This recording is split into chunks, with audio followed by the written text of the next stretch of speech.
just in case you're curious. Well, these questions, we have some questions from our audience, and we have a few other questions for you that we're going to do first. I promise they're not too tough. All right. Well, the first things first, congratulations on tying the knot, you two. Thank you. I mean, such a charming couple, both of you. I mean, I'm in love with you both already. I'm so excited to be here with you. But I have to ask you, Diane, were you surprised by Ace's proposal on Idol? Oh, yeah. Oh, that's a big yeah. Because I had already told myself that I didn't need a ring to prove that I loved him. And yeah, and I was happy just to be his best friend the rest of my life. So when the proposal came, I was like, what? She was more caught off guard how good our seats were at the finale. In the beginning, she was like, why are we sitting so close? And then we pulled up on stage. And then I was either going to be the happiest man or the loneliest man in the world. And we're so used to, when you're on the show, when the producers ask anything of you, you just go, okay, sure, I'll do it, okay. And great, so in the moment when, they said, why don't you guys come up on stage? That, little bug just bit me in the tush and said, okay, just do whatever they said. And as we got up as we're walking up on now, what are we doing? He's like, I don't know. Just go with it. She's like, I don't know this song. Yeah, 1,000 scenarios ran through my head. Are they going to make me sing? Or, oh no, they'll say, oh, they're in love, and singing a love song is very mellow. But then the one I did not consider was the truth. And the rest is history. The rest is history, yeah. Diane, this next question is for you. You started at such a young age performing and being in the entertainment industry, being a Coca-Cola kid and competing on America's Most Talented Kid. Talk to us a little bit about what that's been like growing up in the spotlight. Well, I sang at a lot of fairs growing up. Things like the Pig Jig in South Georgia. It's a real thing. Yes. The Watermelon Festival, the Watermelon Crawl, the song, there actually is a real Watermelon Festival in Georgia. Yeah, I kind of would perform anywhere and everywhere they would let me, and I was a kid you could not put down. I would sing to people in traffic. I would put my head down the window and say, what do you want to hear? And I would always ask, but then I'd always sing the same song, which was Crazy by Patsy Cline. That was my #1 song, still is #1. And doing Idol at 16 was quite the experience. I don't think anyone going into the show knows what you're signing up for, let alone being 16 and doing school and being a junior in high school. Oh, it was awful enough as it was, but it definitely made me into the person I am today, so I'm very thankful for the experience, and it's amazing to think that I was on Idol 10 years ago. I know, trust me, it's crazy, but it's, as people have seen, American Idol is such an amazing, it's a phenomenon, it really is. It's the biggest show in the world, and the fact that y'all still want to hear me sing 10 years later ain't too shabby. And from one show to another, a beloved show, from American Idol to Young and the Restless, where we've seen you as Angelina, which seems like a part that must be so fun to play as it is to watch. Talk to us about what drew you to that role, and also playing a character that, singing is she's a little tone deaf. Which, in all honesty, if you are tone deaf, we can't teach you to sing. It just doesn't happen. But with the natural television, Angelina learned how to sing pretty quickly. I did some theater. I've done lots of theater post American Idol, and that's how I met my husband here, Mr. Asian. We did hair on Broadway together, and I got asked after I did hair. I did 9 to 5. I played Dolly Parton for a year and a half, and then I went and did Hairspray again at the Hollywood Bowl. I played Penny in New York, and then played it again in LA. And when I was doing the show, the producers of The Young and the Restless and the writers happened to see, oh, that crazy girl up on stage is completely out of her mind. She'll be nuts enough to play this role.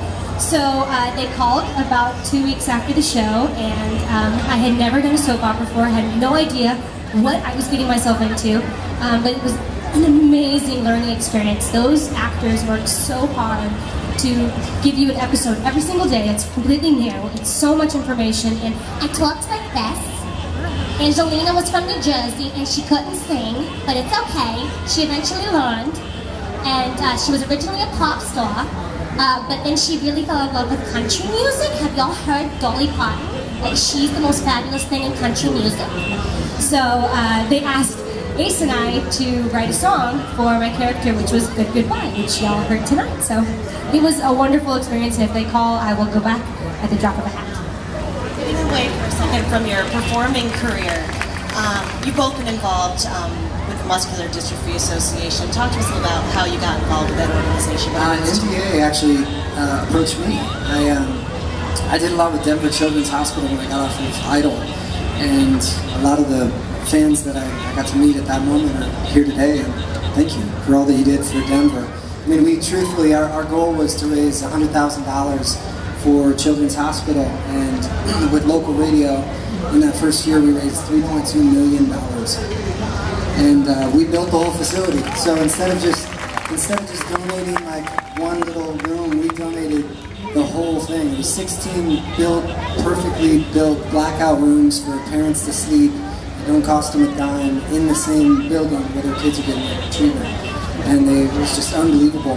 So I get choked up even talking about it. Every time I go back, I see thank you to Ace and his high rollers. Many of them are here, so thank you. But MDA approached me thereafter, and they came up and they said, you like to work out. Like, kids like to see the things that you do activity-wise, and you jump all over and you're kind of a maniac.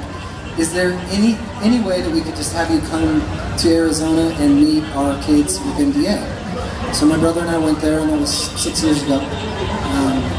And I fell in love with these kids. I went to the camps with them, and their brains are so, what up? Their brains are so mature, and they've lived so much. They already know the secret to life, which is to live it with those you love and cherish. Everything else just doesn't matter. I fell in love with them, so I performed out that year. I always was involved. I became a celebrity ambassador the next year. When I had Diana in California, I kind of pulled her arm and I was like, come on, you're going to love this, it's going to be awesome. You didn't have to pull too hard. And she fell in love with the kids at the same time, and actually this year, instead of just a VP, I'm actually a national VP for NDA. So you'll see a lot of us around the telethon. We're having our telethon next weekend. If everybody remembers Jerry's Kids, it's still the legend is living on with MDA, and I found out after Ace had brought me in to help him with some MDA events. I didn't realize, but I found out later that my father had passed away from a variation of muscular dystrophy, and so it's a personal touch, and I think it hits home for more people than we realize. So if you're home over Labor Day weekend, check out MDA Telethon. They have amazing performers. It's all shot on the American Idol stage. I didn't tell you that. So tune in and donate if you can. I say that for every charity. I mean, everybody needs help, so definitely help everybody out. No matter what it is, just make sure it's close to your heart. You guys talked about this a little bit before, performing on stage and things like musicals and that kind of thing, which is a bit of a departure from a concert type setting. Talk to us about just kind of what that difference is and what that feels like being in that sort of arena. Well, when you do a musical theater production, you have to do the exact same thing every single night. And it's not just for the safety of the actors, but it's for the continuity of the show, and everybody wants to, no matter whether you come to the first opening night performance or whether you come to the 300th performance, you want it to be the same awesome kick-butt show.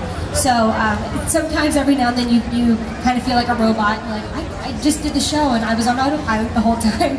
But it's wonderful. It's very similar though to concerts because you have an audience and we're performers. We like to perform no matter which way we can get it. And when we did Hair was a very liberating show to be a part of for many, many reasons, which we won't go into.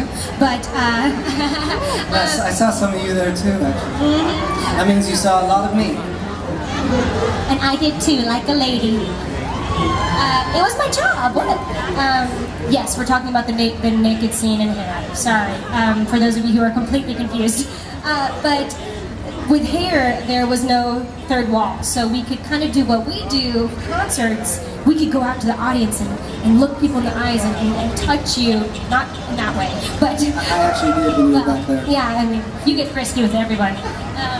So yeah, it was a very closer experience with Air, but each show has its own thing. And Ace and I are actually going on the national tour of Joseph and the Amazing Technicolor Dreamcoat, starting in February. And I believe the closest we're going to get to Syracuse, is Rochester. Road trip. So just jump in your cars, come hang out.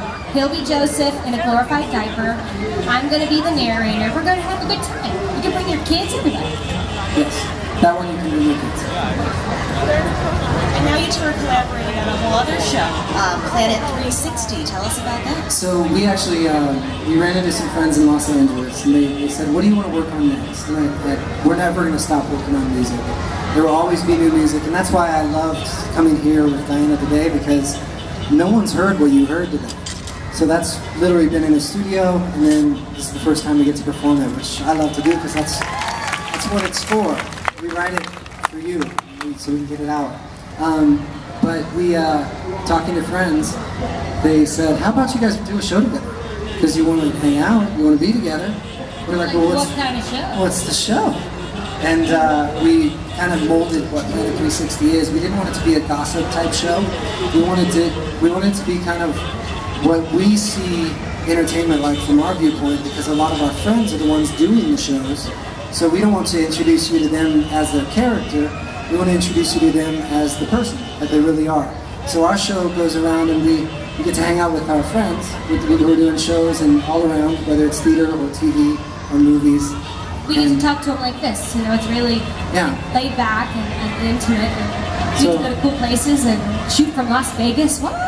And do a lot of stuff in Vegas. It's been a lot of fun. So it's a late night show. So if you can't sleep on Friday nights, go to TVGN, look for Planet 360. Soon it's going to be nationally syndicated, so we're going to be everywhere. Yes. We'll be in your house. No, but it's a lot of fun to do it together. And I mean, the last show we shot, I was in Vegas on a guy's shoulders about 12 feet high on a tightrope, and I felt like a girl on the back of a motorcycle. I was terrified. I had no control. Now you know how I felt. It was a regular day at the office. It was a day at the office. I want to get to some questions from our audience for you guys, because I know they'll be looking forward to it. This one comes from Ron Kane, who is visiting from Houston, Texas. This is for you, Diana. And Ron asks, what is your favorite song that you performed on Idol, and why?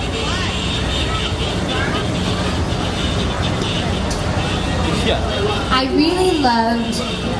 Okay, I have two. Okay, I'm a Gemini, so I have to have two. One would be Donna Summer, Barbra Streisand. I sang "No More Tears" for Donna Summer, who I have looked up to for so many years in my life, and she was so amazing. So singing that for her was wonderful. And the other one would be Turn the Beat Around. I had to sing the song, think of the name, by Gloria Estefan, because I actually got to perform with the Miami Sound Machine. They played live only on my song, which was really cool, and even though I got made fun of for my dress, I still loved that performance. Thanks, Simon. And our last question, I actually love this question. I'm very excited to hear your answer. It comes from Karen from Syracuse, and she asks both of you, my daughter's getting married September 7th. Do you have any advice for her and her future husband? Yes. Get a wedding planner. Yes. What? If you can, get a wedding planner. That saved our lives. Don't let your parents plan anything, because they'll hold it over you. Just saying. Just have fun. We're glad. Yeah, the day can get really crazy, but enjoy it. And granted, we're only 3 months into the whole marriage part, so, but remember, always respect your partner and keep them as your best friend. As long as there's mutual respect and love, then I think the relationship will always be healthy. And the coolest thing is that day goes so fast. Anybody who's been married once or multiple times, that's a fast day. And that day for us seemed like it went a lot slower because of one thing. Every hour we left the party together and we just checked in for about 15 minutes and just talked, and we enjoyed that moment of being newly married. Then we came back to the party and we did it the entire night, and it made the night seem longer. It allowed us to really catch up and go through the emotions that are just the amazing experience of having everyone that ever touched your life in some way, shape, or form in one place, because you'll never have that again. And just really thoroughly enjoying seeing the people that are normal do the craziest thing on the dance floor, vice versa. It was awesome. Just enjoy that. It's your day. Do whatever you want. Granted, we have our traditions, we have our family, things that we've done for history, so yes, if you can incorporate those, but at the end of the day, it's the bride's day. And the groom's. Yeah, just enjoy it and have fun. It's the bride's day. Do whatever you want. Well, we appreciate both of you sitting down and talking with us so much. You're wonderful performers, of course, but also wonderful people. We really appreciate it. Lana DeGarmo, please. We look forward to seeing you guys next year. Yes. Every Friday.